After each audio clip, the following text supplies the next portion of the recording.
Okay, so here we go. Act 3, Scene 2. So Act 3, Scene 2 has some really important information. Now, the study guide questions should draw your attention to most of that, but there are a few things that I really want to hammer home to make sure you really totally understand what's going on. The first of which is Juliet's monologue that opens up the beginning of the scene. Now, what I want you to consider is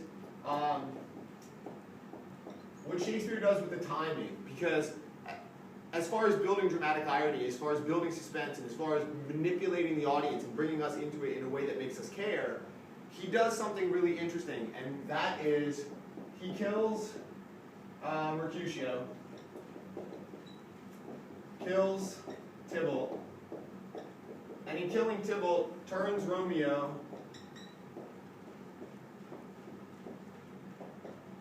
into this much fiercer, like we talked about in the last video, killer. And the person he's killed, obviously, sorry that mark doesn't work very well. The person he's killed, obviously, is Juliet's cousin. So, in the interim, before we go and we deal with the repercussions of that death, before we see what has to happen, before we send Romeo out of Verona because he's been exiled by the prince and all of that stuff, we then cut to Juliet, waiting for Romeo on wedding day. So they're married now, and she is waiting for her wedding night. And there would be an innocence if not for what she said, but there's interesting timing in showing us what Romeo's just done, and then showing us Juliet sitting there with no idea that that's happened, just kind of wistfully talking about waiting for her husband to show up and how excited she is and all the rest of it, and we know, oh boy, he killed Tybalt, this is all going to be a mess. They already were feuding families, and now he's the murderer of one of the Capulets, and it's wildly more complicated than Juliet would ever know. So when we watch Juliet, she has no idea any of this is going on.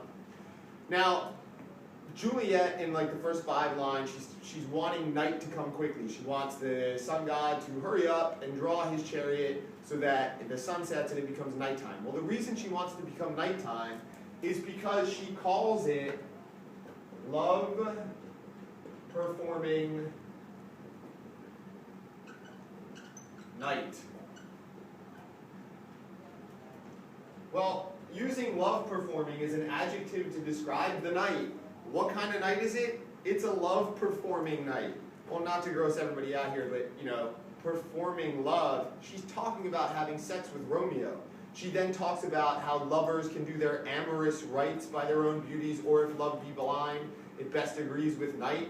Well, amorous rites are things you do for love. So again, she's talking about having sex with Romeo. And then she talks again about how she wants to lose a match played for a pair of stainless maidenhoods. And we've talked before, because of the very first scene of the play, what maidenhood means, and it means virginity. So she wants to lose a pair of virginities.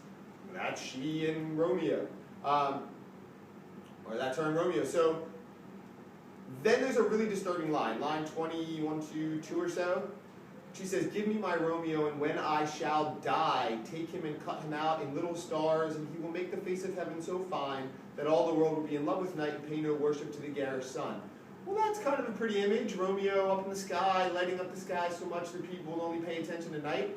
But she just talked about herself dying when I die, and then talked about Romeo dying and cutting them up into 1,000 little pieces and scattering them up in the sky.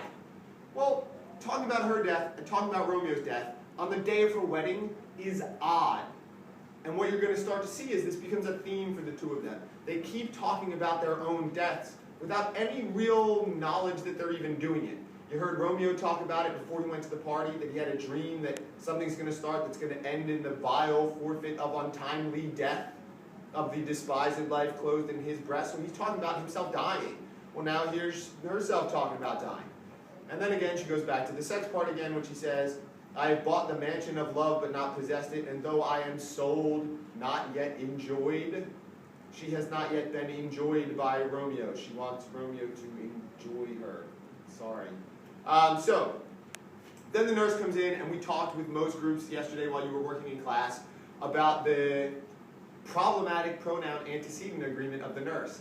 That the nurse, when she comes in saying, he's dead, he's dead, he's dead, he's gone, he's killed, he's dead, having he used 6 times is a pronoun that has no clear antecedent. We don't know to whom she is referring. So Juliet thinks she's talking about Romeo because she's waiting for news from the nurse about Romeo and when he's going to come and when he's going to show up in the house and all that kind of stuff.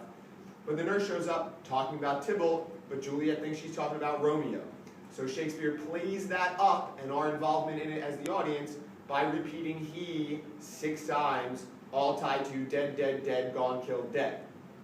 And then you have this confused conversation, and when she finally catches on to what has happened, she gives her big speech from line 79 to line 91, in which she talks about a serpent heart hid with a flowering face, a dragon living in a fair cave, a beautiful tyrant, an angelical fiend, a dove-feathered raven, all of these things just opposite to what thou seemest.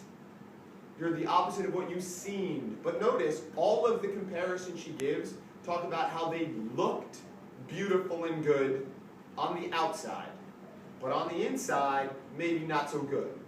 Well, gosh, Juliet, maybe that's because you made your decision of who you were going to marry over the span of about 4 minutes, based only on how some guy looked on the outside and had no idea who he was on the inside. Never knew he was capable of killing your cousin, did you? So you should have thought that out a little bit more. And her speech goes on, Immortal Paradise of such sweet flesh, was ever a book containing such vile matter so fairly bound. In other words, you looked really good on the outside, but boy, you're a sinister, evil killer on the inside. Then she becomes sort of crazy, and you see the, no offense to anyone, the 13-year-old in her come out. Here's a girl who just rushed into this marriage, hasn't told her family about that marriage, probably knows that they're not going to be happy with it because he's a Montague, and now her husband has just killed her cousin. And she starts flipping back and forth between 2 responses. 1, the dutiful wife who loves her husband and wants to defend him, and 2, the girl who is mad at the killer of her cousin. So she then starts talking about, I should have never wished such things on him, how could I say that? Shall I speak ill of him that is my husband? My poor Lord, what tongue shall smooth thy name when I, thy 3 hours wife, have mangled it? But then goes back, but wherefore, villain, didst thou kill my cousin? Like, I shouldn't say bad things about you because I've only been your wife for 3 hours. Oh, but you're a villain and I hate you, how could you have done this? And she keeps flipping back and forth, flipping back and forth. And then we get to the melodrama, which is going to be followed up in the next scene by Romeo.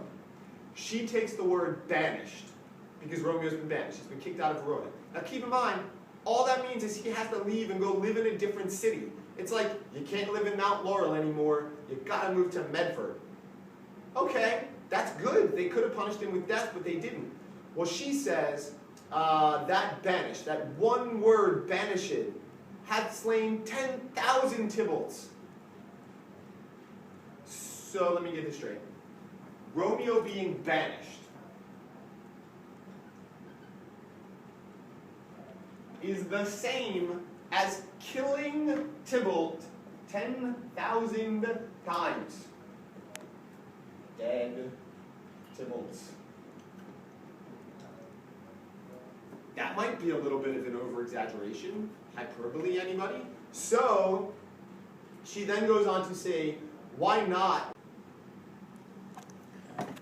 Okay, so I just got cut off talking about that. So 10,000 of Tybalt's deaths, and then she goes on to say at the end that Romeo is banished. To speak that one word, banished, banished, is father, mother, Tybalt, Romeo, Juliet, all slain, all dead.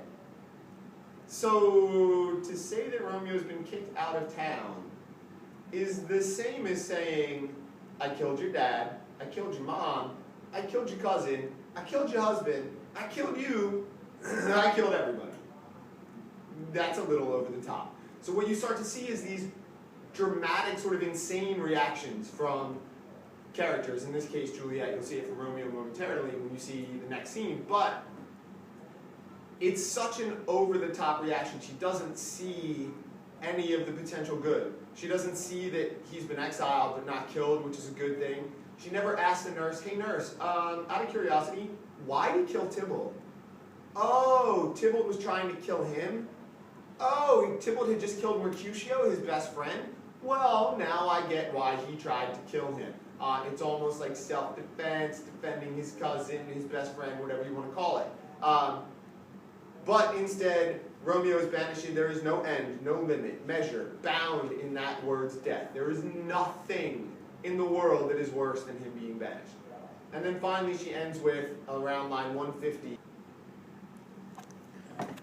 Okay, so I just got cut off talking about that. So 10,000 of Tybalt's deaths, and then she goes on to say at the end that Romeo is banished. To speak that one word, banished, banished, is father, mother, Tybalt, Romeo, Juliet, all slain, all dead.